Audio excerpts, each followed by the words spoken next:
بسم اللہ الرحمن الرحیم الصلاۃ والسلام علیک یا سیدی یا رسول اللہ وعلی آلک و اصحابک یا نور اللہ اللہم صلی علی محمد کما تحب و ترضی عنہ۔ درود شریف پڑھیے، استغفار کیجیے، انشاءاللہ اس کی برکت سے زندگی میں وہ تبدیلیاں آئیں گی کہ جن کا گمان بھی نہ تھا اور جن کا تصور بھی نہیں کیا ہوگا۔ بہت سارے میسیجز اکثر اس حوالے سے آتے ہیں کہ استغفار تو کر رہے ہیں، ہمارے کام نہیں بن رہے، جبکہ آپ کی ویڈیوز میں ہم لوگوں کے کام سنتے ہیں کہ بن رہے ہیں، آسانیاں آ رہی ہیں۔ اور استغفار کا تو قرآن پاک میں بھی ذکر ہے کہ جب بندہ استغفار کرتا ہے تو اس کا رزق وسیع کر دیا جاتا ہے اور اس پر بارش برسائی جاتی ہے، اسے اولاد سے نوازا جاتا ہے۔ لیکن ہم تو کئی مہینوں سے استغفار کر رہے ہیں، ہمارا کام نہیں بن رہا، ہمارا مسئلہ حل نہیں ہو رہا۔ دیکھیں، پہلی بات تو یہ کہ اللہ کے کلام میں بہت تاثیر ہے، اگر ہم تک وہ تاثیر نہیں پہنچ رہی تو اب ہمیں یہ دیکھنے کی ضرورت ہے کہ ہم سے کہاں ایسی کون سی غلطی کوتاہی ہو رہی ہے کہ ہمیں وہ تاثیر نہیں مل رہی، وگرنہ ایسا ممکن نہیں ہے کہ آپ استغفار کریں، درود پاک پڑھیں اور پھر بھی آپ کے کام نہ بنیں اور پھر بھی آپ کے مسئلے حل نہ ہوں۔ تو پہلے تو سب سے پہلے اگر ہمیں کبھی ایسا معاملہ درپیش ہو کہ ہمیں فیض نہ مل رہا ہو تو ہمیں لازمی چیک کرنا ہے کہ کیا مسئلہ آ رہا ہے، کیا مسئلہ ہے۔ بعض اوقات ایسا بھی ہوتا ہے کہ ہمارے بزرگوں میں، آباء و اجداد میں کسی کے ایسے گناہ ہوتے ہیں جس کے بوال کے سبب، جس کے سبب ہمارے کام رک جاتے ہیں، اٹک جاتے ہیں۔ جس طرح سے کسی بزرگ کی دعا نسلوں میں چلتی ہے، کوئی اچھا نیک عمل ہو جو اللہ کو پسند آ جائے، کوئی خدمت پسند آ جائے، وہ نسلوں میں چلتی ہے اور اس کا فیض نسلوں میں جاری ہوتا ہے۔ اسی طریقے سے بعض اوقات ہمارے بڑوں میں کوئی ایسا گناہ کر چکے ہوتے ہیں جس کی معافی نہیں مانگی، توبہ نہیں کی، تو اس کا بوال بھی نسلوں میں چلتا ہے۔ تو اس کو بھی چیک کریں، اس لیے نہ صرف اپنی طرف سے استغفار کریں بلکہ اپنے بڑوں کی طرف سے بھی استغفار کیا کریں کہ اللہ تعالیٰ ہم سب کو معاف فرمائے، انہیں بھی معاف فرمائے، اور اگر ان کے کسی گناہ کے سبب ہماری زندگی میں کوئی مشکل رکاوٹ ہے تو وہ دور ہو۔ یہ تو لازمی دعا کیا کریں اور استغفار کر کے اپنے بڑوں کے لیے بھی معافی مانگا کریں جو اب دنیا میں نہیں ہیں۔ دوسرا یہ سوچیں کہ اگر استغفار کرنے کی برکت کے بعد بھی، استغفار کرنے کے باوجود بھی مسئلے حل نہیں ہو رہے تو صدقہ بھی ساتھ میں دیں، بھلے 1 روپیہ ڈیلی دیں لیکن صدقہ لازمی دینا شروع کر دیں، کیونکہ صدقہ رد بلا ہے، مصیبتوں کو ٹالتا ہے، بری موت سے بچاتا ہے، اور صدقہ کرنے سے اللہ تعالیٰ بندے کے لیے حفظ و امان لکھ دیتا ہے۔ تو صدقہ لازمی کریں تاکہ آپ کے جو پڑھائی ہے، جو ورد ہے، اس کی تاثیر بڑھ سکے۔ تیسرا ایک کام اور کیا کریں، صبح کے وقت پرندوں کو دانہ ڈالنا شروع کر دیں، تھوڑا بہت دانہ ڈالنا شروع کریں، اور جب آپ یہ کام کر رہے ہوں اس وقت استغفار کریں، استغفر اللہ ربی من کل ذنب واتوب الیہ، اور پوری توجہ دھیان سے کریں، پورے دل سے کریں، اور یہ سوچ کر کریں کہ میں دنیا کا سب سے گنہگار بندہ ہوں، لیکن اللہ تعالیٰ نے مجھے توفیق دی کہ میں اس کی مخلوق کی خدمت کروں، اور میں اس کی مخلوق کی خدمت کر رہا ہوں، اور اللہ تعالیٰ مجھے اس کی برکت سے نواز دے، جس طرح اللہ نے میرے ذریعے سے اس کی مخلوق کا رزق لکھا ہے، اللہ میرا رزق وسیع کر دے۔ اور پھر جس وقت آپ استغفار کر رہے ہوں گے، اللہ تعالیٰ کی رحمت برس رہی ہوگی، ساتھ ساتھ اس کی مخلوق کو آپ کھلا رہے ہوں گے، پرندوں کو کھلا رہے ہوں گے جو کہ اس وقت صبح کے وقت اپنے پنجروں سے یا اپنے گھروں سے یا اپنی جگہوں سے رزق کی تلاش میں نکلے ہوتے ہیں، اور جب انہیں رزق ملے گا تو وہ آپ کے لیے دعا کریں گے، آپ کا رزق بھی وسیع ہوگا، شرطیہ وسیع ہوگا۔ ایک صاحب کا کہنا یہی ہے کہ ان کے حالات بہت خراب تھے اور انہوں نے یہ معمول بنا لیا کہ صبح کے وقت پرندوں کو دانہ ڈالتے، اور جس وقت پرندے دانہ کھا رہے ہوتے اسی جگہ بیٹھ کر واستغفر اللہ ربی من کل ذنب واتوب الیہ اس کا ورد کرتے رہتے، اور اس نیت سے کہ اللہ میں تیری مخلوق کو کھلا رہا ہوں، تو میرا رزق کھول دے، تو سب کو کھلانے والا ہے، تو بادشاہ ہے، تو خالق ہے، تو مالک ہے، تو رازق ہے، تو میرا رزق کھول دے اور مجھے بے بہا رزق عطا فرما۔ اور پھر ان مخلوق کی دعا سے ان کی تقدیر بدلی اور انہیں واقعی بے بہا عطا ہوا۔ ان کا کہنا ہے کہ مجھے اتنا نوازا گیا کہ جس کا کوئی شمار نہیں ہے۔ تو جن کے ساتھ بھی رزق اور مال کے مسائل ہیں اور قرضہ بہت ہے یا کاروبار نہیں پھل پھول رہا، وہ یہ پریکٹس اسٹارٹ کر دیں، صبح کے وقت پرندوں کو لازمی دانہ ڈالیں اور استغفار کی تسبیح کرتے رہیں اس نیت سے کہ اللہ کی مخلوق کھا رہی ہے، اللہ میرا رزق بھی کھول دے، اور یہ کہ میں بہت گنہگار ہوں اور اللہ مجھے معاف فرما دے۔ تو ایک طریقے سے ایک ہی وقت میں آپ کا صدقہ بھی ہو جائے گا، ایک ہی وقت میں آپ کا استغفار بھی ہوگا، ایک ہی وقت میں جو ہے آپ اللہ سے رجوع کر رہے ہوں گے، آپ کے گناہ معاف ہو رہے ہوں گے، تو برکتوں کے بے بہا دروازے کھلیں گے۔ تو یہ عمل لازمی کریں۔ اس کے علاوہ ایک چیز میں آپ کو بولتی ہوں کہ دن بھر آپ استغفر اللہ کا ورد کر رہے ہیں، چلتے پھرتے، اٹھتے بیٹھتے، اپنے کام کاج کے ساتھ، معمولات زندگی کے ساتھ، باوضو بے وضو، ٹریولنگ میں، گھر میں، اسے جاری رکھیں،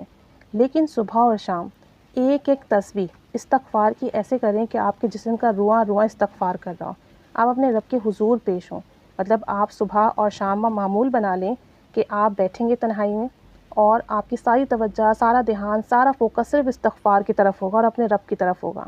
اور آپ اپنا تصور بنائیں کہ آپ خانہ کعبہ میں موجود ہیں یا اللہ کے عرش کے نیچے موجود ہیں اور رحمت الہی برس رہی ہے، اللہ کا نور برس رہا ہے جو آپ کے قلب میں جا رہا ہے، جو آپ کے سر سے آپ کے جسم میں داخل ہو رہا ہے، اور پھر اس وقت آپ پڑھ رہے ہوں استغفر اللہ، استغفر اللہ، یا کوئی سا بھی استغفار۔ بہت سے لوگ استغفر اللہ العظیم پڑھتے ہیں، وہ پڑھیے، یا استغفر اللہ ربی من کل ذنب واتوب الیہ۔ کچھ بھی استغفار کا ورد جو آپ کرتے ہیں وہ کریں، یا اگر آپ کسی سلسلے سے بیعت ہیں تو جو بھی آپ کے سلسلے میں استغفار کیا جاتا ہو وہ کریں۔ ایک تسبیح بہت توجہ اور دھیان والی ہونی چاہیے، اور اس توجہ دھیان سے ہونی چاہیے کہ آپ عرش الہی کے نیچے بیٹھے ہیں یا آپ خانہ کعبہ میں موجود ہیں اور اللہ تعالیٰ کی رحمت، اللہ کا نور برس رہا ہے آپ پر، اور وہ آپ کے دل میں جذب ہو رہا ہے، اور اس وقت آپ کے جسم کا رواں رواں کہہ رہا ہے استغفر اللہ، استغفر اللہ، یا استغفر اللہ ربی من کل ذنب واتوب الیہ، یا استغفر اللہ العظیم، یا اللہم اغفر لی۔ بہت توجہ دھیان سے کریں، اور کرنے کے بعد اللہ سے کہیں کہ میں کائنات کا سب سے گنہگار بندہ ہوں، بس تو مجھے معاف کر دے، میرے گناہوں کو معاف کر دے، میرے اپنوں کے گناہوں کو معاف کر دے، میرے آباء و اجداد کے گناہوں کو معاف کر دے۔ اور پھر اس کے بعد آپ کے جو مسئلے ہیں آپ اس کے لیے دعا کر لیں۔ جادو جنات اثرات کا معاملہ ہے تو بھی آپ کہیں اللہ سے کہ یہ مسائل حل کر دیں۔ رزق کا معاملہ ہے تو رزق کی کشادگی مانگیں۔ اگر آپ کے رشتوں کا معاملہ ہے تو شادی کے معاملات کے لیے دعا کریں۔ الغرض دنیا کے، دین کے، روحانیت کے جو بھی مسئلے ہیں اس کے بعد آپ دعا کریں، آپ دیکھیں آپ کی زندگی بدل جائے گی۔ 100 مرتبہ استغفار صبح اور شام کرنے کا کہا جا رہا ہے، اسے بڑھا بھی سکتے ہیں۔ اگر آپ چاہیں 1000 مرتبہ کر لیں، 500 مرتبہ کر لیں، 313 مرتبہ کر لیں، کم اور زیادہ کر سکتے ہیں، لیکن کم سے کم شرط ہے کہ 100 مرتبہ صبح شام کریں۔ دوسری امپورٹنٹ بات یہ کہ اگر کوئی ایسا مسئلہ ہے جو سلجھ ہی نہیں رہا تو 1.25 لاکھ استغفار پڑھنے کی نیت کر لیں، لیکن یہ 1.25 لاکھ استغفار نا بہت توجہ دھیان سے کرنا ہے،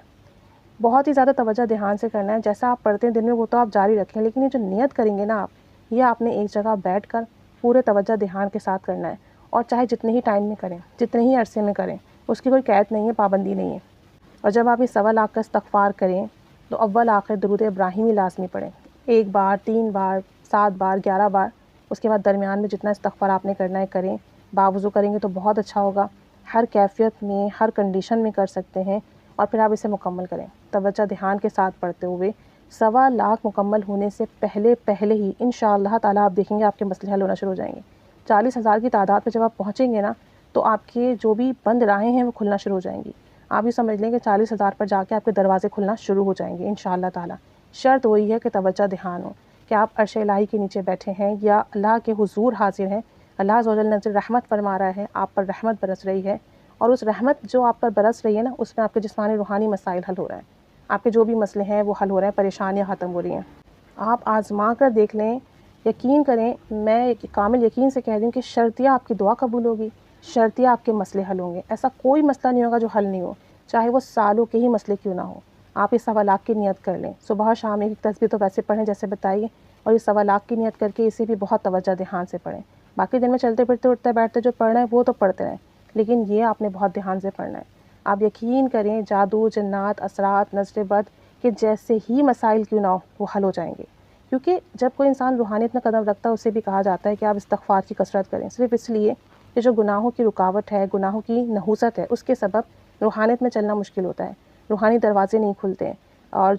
جو بھی آپ کو ذکر اذکار دیا جاتا ہے اس کا ثواب ملتا ہے، فیض نہیں ملتا۔ تو روحانیت کے لیے، قلب کی صفائی کے لیے، روحانی رستوں پہ چلنے کے لیے، معرفت حاصل کرنے کے لیے، اللہ کا قرب پانے کے لیے استغفار کا ورد دیا جاتا ہے، اور کثرت سے کرنے کے لیے کہا جاتا ہے، اور یہ کہ توجہ دھیان سے کریں۔ تو جب روحانی منازل طے ہوتے ہیں استغفار سے تو کیا دنیاوی منازل آسان نہیں ہوں گی؟ دنیاوی مسائل حل نہیں ہوں گے؟ اگر کسی انسان کو استغفار کرنے سے اللہ کا قرب ملے اور اس کی روحانیت میں اضافہ ہو، اسے روحانی رزق ملے، تو کیا جسمانی رزق نہیں ملے گا؟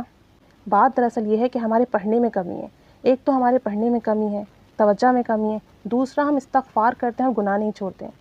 ایک جگہ تو ہم استغفار کر رہے ہیں، استغفر اللہ کر رہے ہیں، اللہ سے اپنے گناہوں کی معافی مانگ رہے ہیں، اور دوسرے ہی لمحے ہم گناہ کر رہے ہیں۔ تو یہ والے معاملات جو ہوتے ہیں اس کی وجہ سے ہمیں فیض نہیں مل پاتا۔ تو میں آپ لوگوں کو بس یہی کہوں گی کہ ایک صدقہ لازمی کریں، صبح پرندوں کو کھلاتے ہوئے استغفار کا ورد کریں، تیسرا صبح اور شام ایک تسبیح استغفار کی اس طریقے سے کر لیں کہ آپ کو بس وہ ڈوب کر پڑھیں، آپ کا رواں رواں استغفار کریں، آپ اللہ کے حضور ایسے حاضر ہوں کہ آپ کو دنیا کی کسی چیز کی خبر نہ ہو۔ تیسرا اگر بہت ہی آپ الجھے ہوئے ہیں تو 1.25 لاکھ استغفار کی نیت کر لیں، کوئی سا بھی استغفار جو آپ بآسانی کر سکتے ہوں وہ کریں، جتنے دن لگا کے کرنا چاہیں آرام سے کریں، لیکن ایسا کریں کہ بس آپ پورے اس میں انوالو ہوں، توجہ دھیان ہو۔ آپ خود دیکھیے گا گناہوں سے تو آپ کا دل بیزار ہوگا ہی ہوگا، گناہ سارے چھوٹ جائیں گے، آپ کے قلب کی کیفیت بدل جائے گی، قلب میں نورانیت فیل ہوگی، روحانیت محسوس ہوگی، اور دنیاوی رزق و مال کی کثرت ہوگی، بے بہا ہوگی، بے حساب ہوگی، غیب سے مدد ہوگی، رشتوں کے بندوبست بھی ہو جائیں گے، گھر کے مسئلے بھی حل ہو جائیں گے، پریشانیاں ختم ہو جائیں گی۔ لیکن بس ایک ہی شرط ہے، کرنا ایسے ہے کہ آپ بس اللہ کے حضور حاضر ہیں، اور آپ اللہ کے حضور حاضر ہیں، اور دنیا کی کوئی سوچ، کوئی خیال، کوئی پریشانی کچھ آپ کے ذہن میں نہیں ہے، بس آپ ہیں، رب کے سامنے موجود ہیں اور استغفار ہے، بس اس کے علاوہ اور کچھ نہیں ہے موجود۔ کر دیکھ لیجئے، انشاءاللہ تعالی انشاءاللہ تعالی آپ کا نصیب بدل جائے گا، آپ کے مسئلے حل ہو جائیں گے، آپ کے کام بن جائیں گے، آپ کے تمام مسائل حل ہو جائیں گے۔ ایک دفعہ بس زندگی میں سے کر دیکھ لیجئے، اور اللہ سے دعا کریں کہ اس کا فیض آپ کی نسلوں میں بھی جاری ہو، جو آپ کے ساتھ لوگ جڑے ہوئے ہیں انہیں بھی ملے، اور پھر اس کو ہم روزانہ پڑھ کر اللہ سے اپنے لیے دعا کرتے رہیں۔ دیکھیے آپ کی قسمت بدل جائے گی، آپ کی قسمت سنور جائے گی، آپ کے حالات بدل جائیں گے۔ شرط یا کہہ رہی ہوں میں کہ آپ کے مسئلے حل ہو جائیں گے۔ کرنا شروع کر دیں آج ہی سے، اور دیکھ لیجئے اللہ کریم سب پر رحمت کی، کرم کی، فضل کی نگاہ فرمائے، ہم سب سے راضی ہو جائے، ہمارے تمام مسئلے حل فرمائے، ہماری تمام جائز دعائیں، مراد حاجات پوری فرمائے۔ آمین بجاہ النبی الآمین صلی اللہ علی محمد صلی اللہ علیہ وآلہ وسلم۔ اللہم صلی علی محمد کما تحب و ترضی عنہ۔